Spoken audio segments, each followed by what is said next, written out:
Hi, everyone. I'm Dan Coyce. I'm a writer at Slate. I'm the host of Slate's parenting podcast, Mom and Dad Are Fighting. Welcome to another social distancing social from Future Tense, which is a partnership of Slate, New America, and ASU. I'm coming to you live from my basement in Arlington, Virginia. My kids are upstairs right now playing Minecraft simultaneously on two computers. So this is going to be a real test of our home network, maybe the greatest test yet of our home network. Let's see how it goes.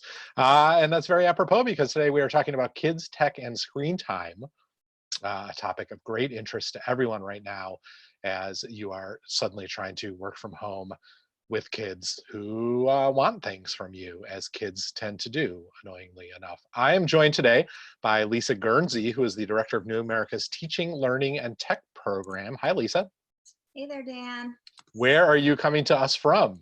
I am not far from you. I just realized I am in Alexandria, Virginia, and I am in my home office, which is actually just a little nook in my kitchen. So sitting right next to the refrigerator. And what screens are your kids on right now? So at the moment, and they'll probably storm in anytime in the next 20 minutes, my kids are out. One of them is actually at a garage where other teenagers they know how to drive, have pulled up to the garage, and they have their Spotify playlists going. And so they're all trying to listen to music together in the same space, but still being socially distant from each other. So it's a little experiment that they're trying this afternoon. That's adorable. That's kind of crazy. Yeah. And the other one was on Minecraft quite a bit earlier, and she is out right now taking a walk. So. All right. So, I think ordinarily this conversation would, go along a couple of very traditional paths, right? We talk about what the current recommendations are for screen time in kids. And we talk about, well, what are the pros and cons, and what are some tactics you can use if you want to encourage your kids off screens, and what are some ways you can relax if you're maybe obsessing too much about your kids and screens. But all that is like out the window now because families are locked in their houses for the next 7 to 100 months. And so I'm curious what you think. How do you think families should be thinking about screen time now as compared to how they maybe thought about it even a month ago? Yeah, I mean, I think that for those families who a month ago were really trying to, quote, be good and follow lots of rules and think about time limits, this is the time to whoa, just it's okay, we can relax those limits, and really think about just being really kind of forgiving with our families about everything that's going on.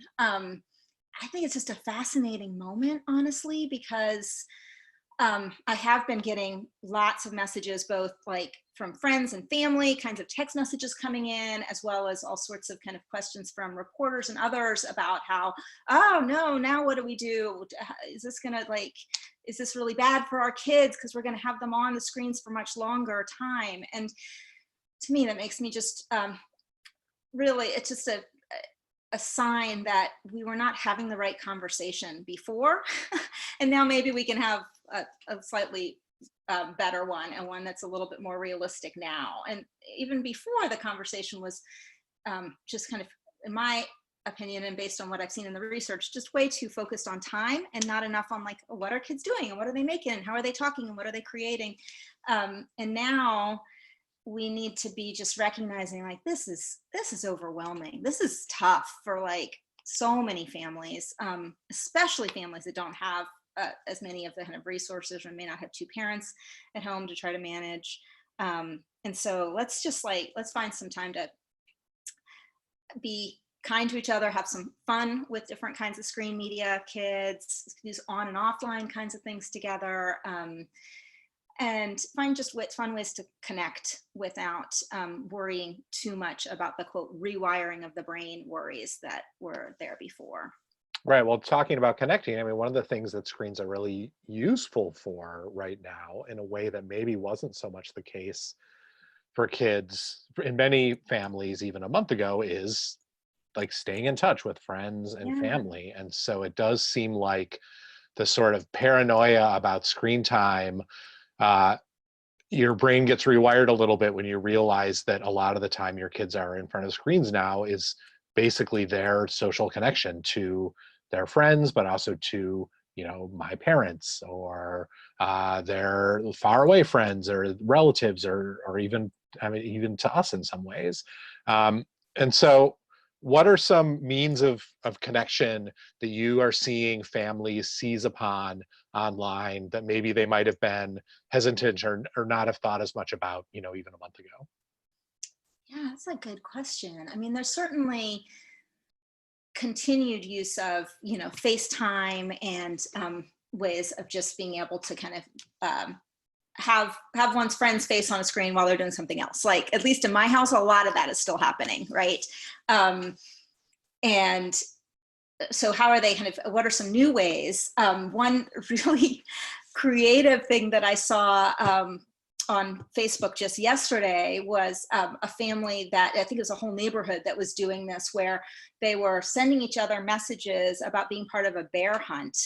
And the neighborhood was having a bear hunt, and the bear hunt meant put a teddy bear in your window of your house that could be seen from the street, and then go out in your car and drive around and hunt for bears that other people have put in their windows of their houses. This was actually, now that I'm remembering it, this was my sister-in-law actually who posted this. This was happening in Connecticut.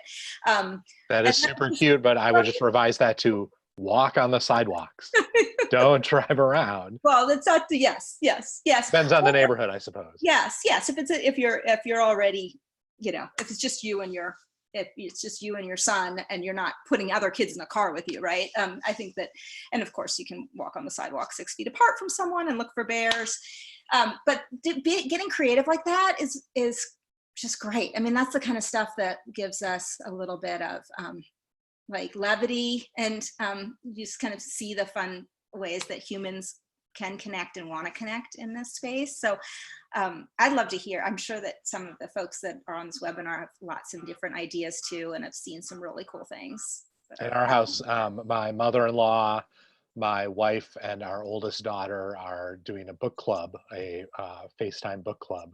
They're all reading the same novel, and then next Friday they're going to get on FaceTime and do a little book club with the three of them. Yeah. It's a sort of a way to like make the Facebook or the FaceTime conversation structured in a way, and also to to allow them to connect. It's a novel that my mother-in-law really loves, that she's always wanted Lyra, my older daughter, to read, and so now this is like a way to give a little bit of structure to that FaceTime call.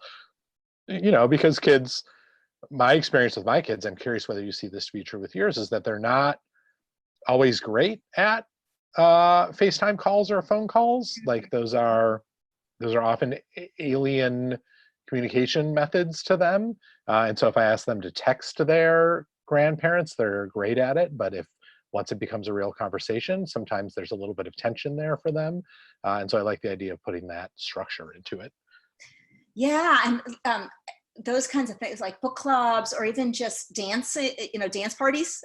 Certainly seen a lot of examples of those where suddenly you have a Zoom room with all sorts of kind of families and kids in their living room all trying to kind of dance and be together. DJs holding these kinds of group events. Super fun examples of how we can stay connected in this way. For parents with littler kids, where especially in households where there's only one parent there and they have to work, or both parents are working, and you have this never-ending tension between a child needing care and attention, and you needing to do your job. And I think people have always been very hesitant to think, to use screens as babysitters. And it's almost becoming a necessity at this point, I think, for a lot of people. What are some recommendations you have for ways that parents can feel like they're engaged and involved in the choices their kids are making about stuff online if they're small children, but also can like get the time they need to get shit done? Yeah, yeah.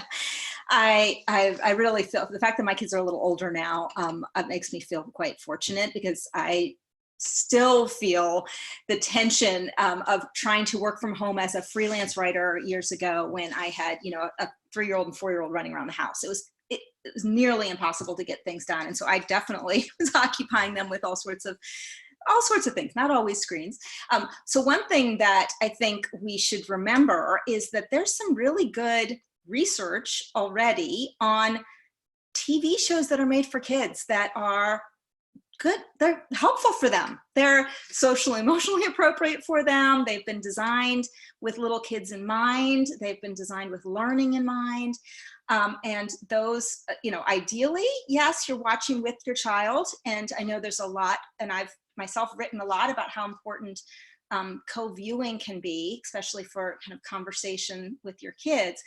But because we know that those programs, and I'll, just naming a few, a couple of these are from years ago, right? But like, Super Why has great research behind it on how it's helping children learning to read. And Blue's Clues was an excellent program for problem solving, and you can still find these kinds of shows. Many of the PBS programs now are designed specifically to help children learn all sorts of cool things and get kind of excited about learning. And so those can be opportunities for you to go and do the phone call you need to do as a parent, and know your kids are going to be, in a pretty good place doing some kind of screen media work, so to speak. But then the other thing that I think we also need to recognize is that even if you aren't with your children while you're doing this, you shouldn't feel so guilty. What you can do is like find moments to just talk about those media moments later. Like maybe it's a couple hours later when you're all together again in the kitchen trying to kind of pull something together for dinner, and you can talk to your kids about what did they see on that program today, or why did they like this, or what is it about that character you love so much, or any of these kinds of, or even just act out a silly song that came from the show. And those are ways to just use that that maybe it's a child's alone time with media as a jumping off point for all sorts of cool, like face-to-face conversation in the household. And also there's some really cool ideas for offline activities that can come from those shows as well. So just recognizing that it's what happens before, during, and after that matters. It's not just, that moment that child is watching something on screen. So you and I both live in Virginia, which means we both got the email just a few days ago alerting us that school is out for the rest of the school year. Yeah. This is an email that it seems likely many, if not most other parents in the United States will be getting soon if they haven't already gotten it. I think so far it's just us in Kansas, but soon to be everywhere else. Which means, on top of everything else, it means that what we think of as an academic experience for our kids over the next couple of months is going to be like radically transformed from what we have been used to. And, I'm a person who has been like loudly and annoyingly on record on the podcast for many years as to how much I hate the sort of like iPad-based and screen-based learning that my kids' schools have been engaged in. Since Lyra was in kindergarten, honestly. That stuff just drove me crazy. The number of accounts we had to set up drove me insane. And now, I, as a dad and as a person who talks and thinks about this and who loudly swears about all this stuff all the time, I'm now faced with this new reality in which this is where learning is going to happen. If it's going to happen, this is where it's going to happen. And teachers are, doing their damnedest in the midst of their own extremely complicated lives to get stuff up on Canvas or on Google Classroom or wherever for kids to be working on. What should we know as parents, sort of as a baseline about how learning on a screen differs from learning in a classroom, and what kinds of things should we be ready for over the next couple of months?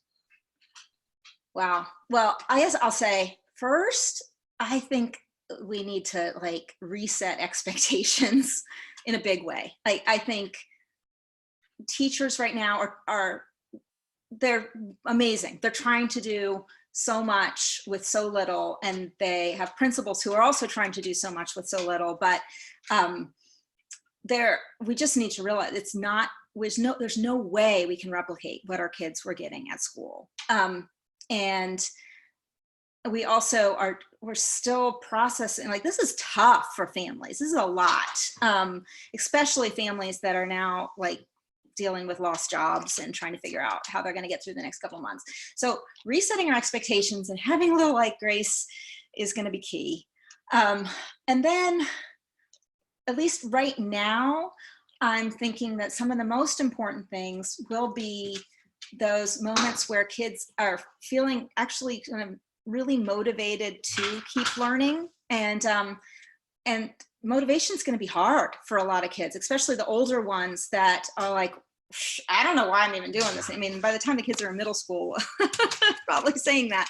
So can we find, maybe it's through the tools that teachers are sending, and that absolutely would be great, but can we find some ways to just provide some like storytelling in our households, or to kind of riff off of something that maybe our kids were learning? Maybe it means, if they were learning about World War I, and oh gosh, they're about to like learn about the Spanish flu. Now we can pull open some old videos about this and try to just absorb it as a family, instead of following like the strict kind of guidelines of what they're supposed to be learning. Motivation is really tough because, I mean, at least we're seeing in our house that, I know that the research shows that grades are not a particularly good motivator, and nevertheless schools cling to them. And so I have kids for whom grades have been the motivator for the last couple of years.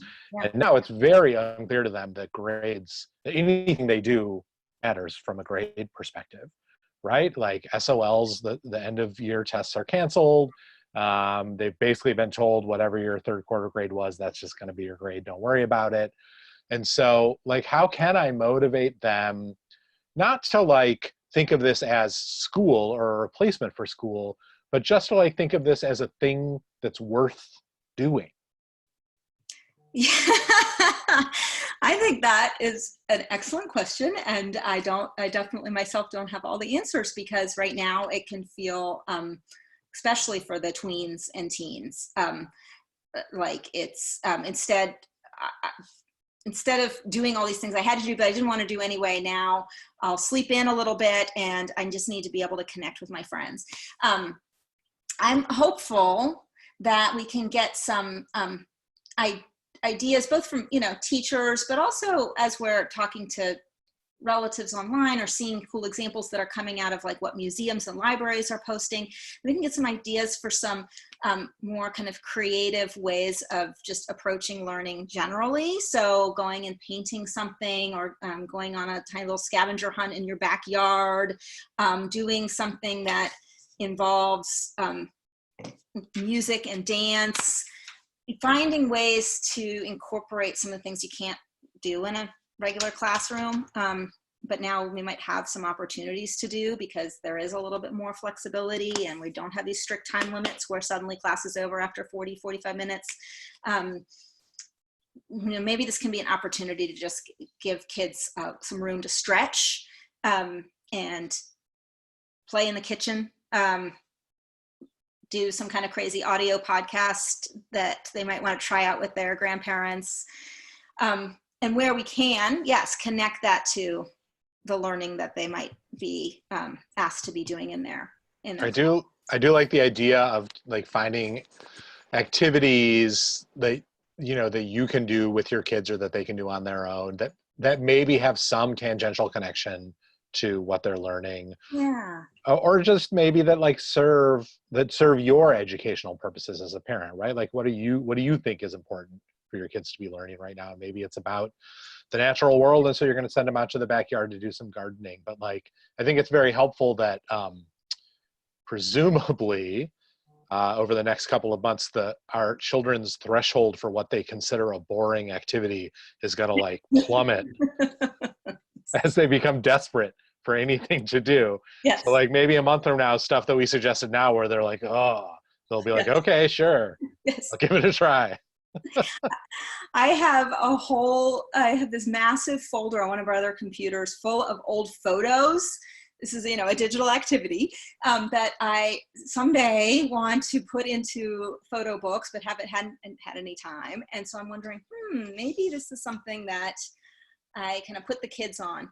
That's like, here, go at it, figure out what to do with some of these digital photos, and make books of what you see here. And let's like get that, use Shutterfly or whatever other app we can, and just get some of that done. And then as they're doing that, they are learning all sorts of kind of cool skills about curating things and putting things together and making decisions about what they're using. And maybe they could be doing that collaboratively with like cousins or other friends. So, but that's not the same as, oh my gosh, I'm supposed to do this worksheet that my, teacher sent home, and I still don't even really understand what the instructions are, and I can't get on Zoom.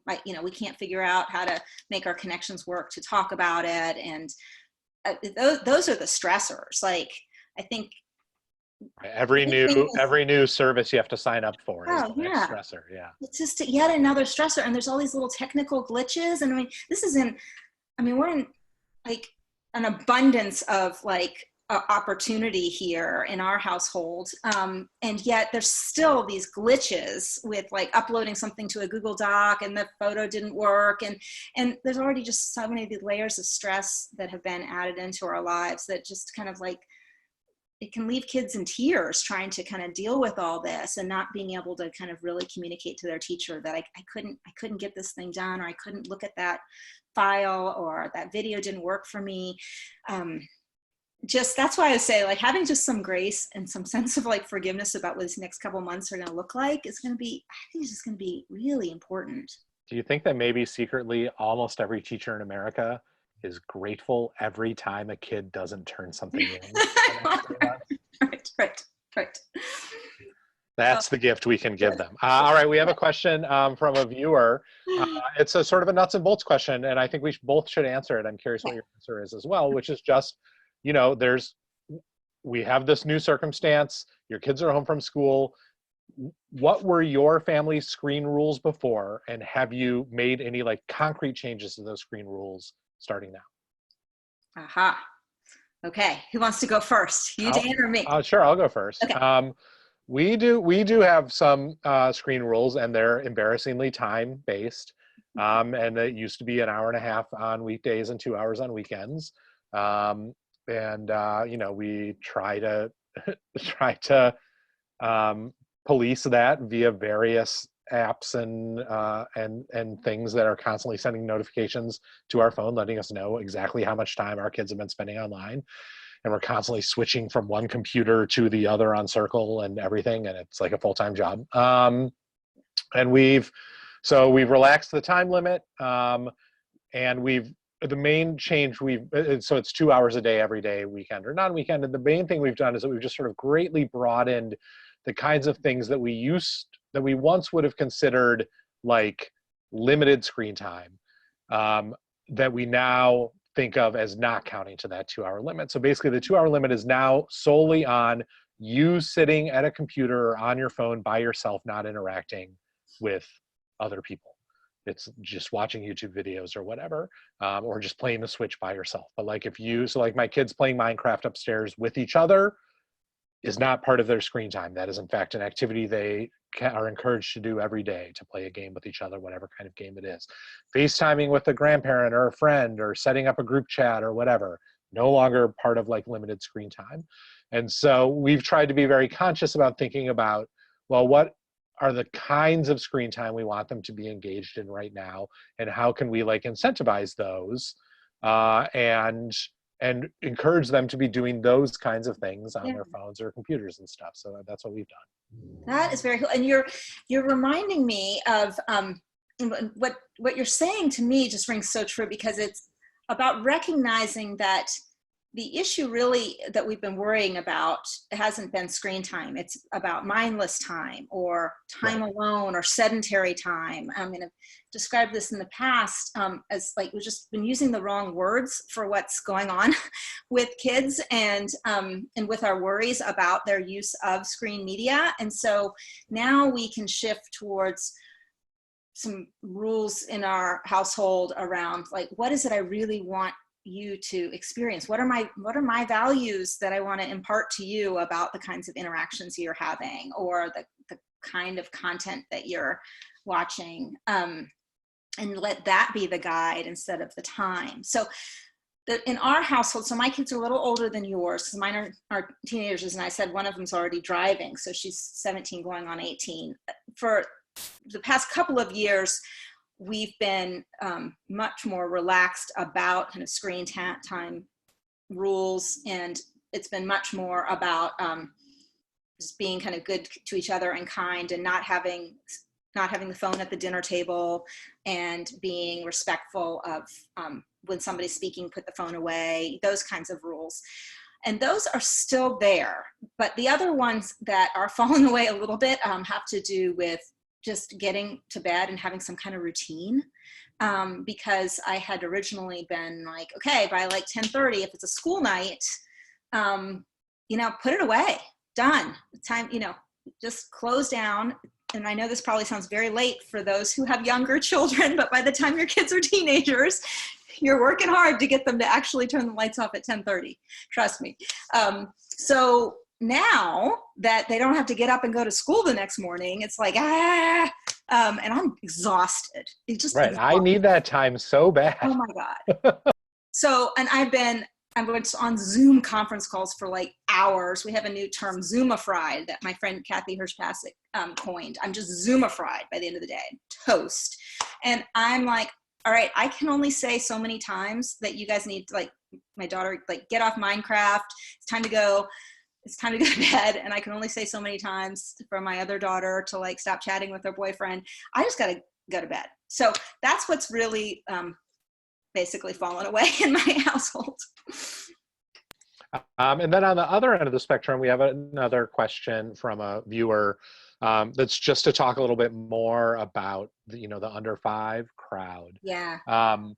And I wanted to focus on the very little crowd. What is as someone who's so far away now from having really little kids, I don't actually know the current American Academy of Pediatrics recommendation for like what's the age below which you're not supposed to have any screen time no matter what. So it's 18 months. Okay. And it's based on it's 18 months because that's what the science shows, that before 18 months there's really no evidence that infants and toddlers are learning from a screen. But there is evidence that when they are with mom and dad or grandma and grandpa or whoever, an adult with them who is talking with them, pointing at the screen together in this kind of joint, what's known in the research as joint media engagement, there may be some learning moments there. And then certainly by the time children are over 18 months, there are a lot of opportunities for doing FaceTime interactions with grandparents or parents who are remote for whatever reason. And so the AAP in their new guidance, which came out in 2016, made clear that kind of interaction is good for kids. Like we aren't seeing any negative effects of doing FaceTime with grandparents, and that's great for kids. Like they're having a moment to interact with a family member. It's not like 100% like the same as face-to-face, but it's pretty good. And then we are seeing, there certainly are some time limits that the AAP has recommended for older, like in that kind of preschool range, 2 hours or less.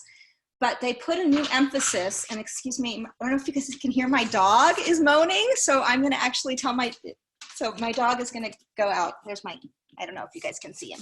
Anyway. This is what New World of Zoom is like. The dog wants to go out. Sorry about that, everybody. Yeah, so what they have done is, and this is great because it's really based on the research, they've really focused on context instead of just time. So the latest recommendations from the AAP say, make sure that the content that you're using with your preschooler or your younger child is developmentally informed, is actually something that they can learn from, and make sure there's no violence in it of any kind, no aggressive content of any kind. And then in terms of context, do what you can to be with your children when you're using different types of media with them. So I think that if we recognize some of those nuances in the AAP's recommendations, we can relax a little bit as parents of littler kids and recognize, okay, and given this crazy context that we're in right now, there's a lot we have to understand about what our kids need and what we need to give ourselves some time and some space, and how we just need to find some moments of fun and being able to laugh and sing. And sometimes that's going to mean using videos with our kids. It seems to me that the one thing that is almost surely going to happen in these coming months are that a lot of parents are going to start kind of relaxing their sort of hard line on what I've always thought of as uneducational but neutral screen time, which is to say, like the time where that is, especially for little kids, that is a little mindless, where they're just like, where some kid gets insane about train videos and he just loves watching videos of trains forever. And there's absolutely no educational behavior like happening there. But at the same time, like in the short term, if you are doing a good job parenting your child and are paying attention and are making a concerted effort to communicate with him or her as often as possible, it's not going to like turn your child's brain into goo. And so I wonder if over the next 3 months, like that kind of just basically like for little kids, if that kind of like neutral online time is going to be something of a lifesaver for parents who just need like that one extra hour sometime during the day to like take a shower or something. Yeah.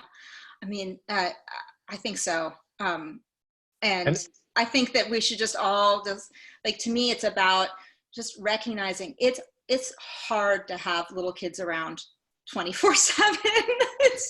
It's just incredibly difficult. And of course, many families find ways, and already long before this, we're finding amazing, creative, beautiful ways to do this without losing their mind with their kids. But most human beings have moments where they just get frustrated and they're just exhausted and they're tired. And I remember thinking many times, and I wrote this in my book Screen Time, about these moments where I had two choices. One, I could just totally flip my lid and lose it with my kids, which would not necessarily be a good parenting move. Or what's wrong with it? Sorry, go on. I could have them go watch, Dora the Explorer. And that became a pretty easy choice. And I got a moment to breathe and kind of pull myself together a little bit. And the kids would then kind of come toddling out of that, singing some silly song or pretending to be swiper, not swiping. I mean, I recognize that I'm now, this is like 10 years ago. Boy, are we dating ourselves? We are really dating ourselves. But I know that those kinds of things are happening now for sure. I mean, Daniel Tiger's Neighborhood, some of the beautiful songs that come out of that show are helping families take a deep breath and giving them a chance to say, okay, it's all right. You go watch that show. And yes, let's sing that silly song afterwards. And instead of the day ending in tears and tantrums, the day is ending on a better note. Dora's a tween now, of course. Yeah, yes, she is. This is true. No longer a little kid. All right, we have one final question, and then we'll sign off for this from a viewer. Can you talk about how we can communicate with our employers about how it is not necessarily a solution to our problems at work to put our kids in front of a screen for 8 hours a day? And if we have employers who are less than forgiving about the notion that, for example, our kids or dogs might end up on our Zoom calls, how's a way to navigate that relationship and to be honest with an employer, but like not get fired? Wow. It makes me sad to think that there are employers who don't get this, but I guess that's probably the case. I Of wish. course, not our fine employers. Oh yes, not our fine employers. Slate.com or the New America Foundation. Actually, I'm lucky. I work with so many people who have little kids. There's a deep understanding of this issue. But I wish that I could say, like, I'll just point them to this guidance. The fact that, like, adults, kids can't, even kids say, "Mom, too much. Will you please give me some attention? I'm done watching this thing." And that kids do need, they need breaks, and they need us. Like right now, they need their parents to just feel normal, because they're totally sensing what's going on, even if they're too young to fully grasp what's going on. So there's some really good and fun kind of guidance that came. Brookings has a blog on learning and development, and I mentioned her earlier. Kathy Hirsch-Passig and Roberta Galinkoff have written some guidance there about what kids need right now. So I might tell people to send a link to your boss that shows this is what I need to be doing with my kids right now. And it is everything from being able to have a moment to, like, be outside with them and give them a little bit of TLC, to doing things like using screen media in really cool ways, like doing a Google Earth tour with your kids and picking like a cool place you someday want to go when all this is over, and like dreaming of, like, when this is all going to be over, we can go to this place, and then you guys can, get online and do a neat little kind of tour as a family. Those are things you got to do. You can't be always on the Zoom calls with the boss. It is a really tough question. And I also wonder if your impulse that one way to approach this is just to point to the extraordinariness of the times, not only in the context of your job, but in the context of your family, right? You have kids whose needs maybe are even a little different than they were once upon a time, as this sort of, percolating anxiety is going through America and the world and your family, and presumably your boss's family as well. And pointing to that as, these needs need to be fulfilled. And Dora the Explorer is great, or was great, but it's not gonna be the solution to that problem. Yeah. So the person who wrote that in, I'm super sorry also that is something that you are facing. You also, the other thing to do is also just to point them to, there is a lot of stuff being written right now on Slate and on other websites about how challenging this is and how hard this is for parents, and using some of that as ammo in that conversation, that every employee in America is facing some version of the struggle, even ones with kids and ones without. Right. And every boss in America is facing versions of the struggle, and your boss needs to decide, what kind of boss do they want to be. And I'll add too, we haven't even mentioned, we're talking about just the stresses of our lives being upended, but and I know many people who have brothers, sisters, relatives who have COVID-19, who are sick. Right. And pretty soon, a bunch of us are going to be sick. So it's just, I'm opening the door for my dog again. Dog's back. Everybody. But yeah, this is real. This is not just let's just everybody work from home for a couple of days. This is something we're going to be coping with, and the repercussions are huge and sad in many cases too. All right, let's wrap this up. Thank you very much, Lisa. This was really great. Thank you, everyone who joined us in this conversation. Thank you to people who gave us questions. You can join these future tense social distancing socials every Tuesday and Thursday. Lisa, once again, tell us the name of your book. Oh, yeah. So the first book mentioned is Screen Time. It came out in 2012, so it is a little dated. And the next one is Tap, Click, Read, Growing Readers in a World of Screens. And I wrote that with Michael Levine. And it does have lots of neat ideas about how to do early literacy learning on screen and off with little kids. And I am the host of the podcast Mom and Dad Are Fighting, and my book, How to Be a Family, came out last year. The subtitle says it all, and has been very relevant right now, how I dragged my kids around the world to find a new way to be together. Thank you, Lisa. Thank you, everyone. Thank you, New America, and we will see you soon. Bye-bye. Thank you so much, everybody. Thanks, Dan. Take care. Stay safe.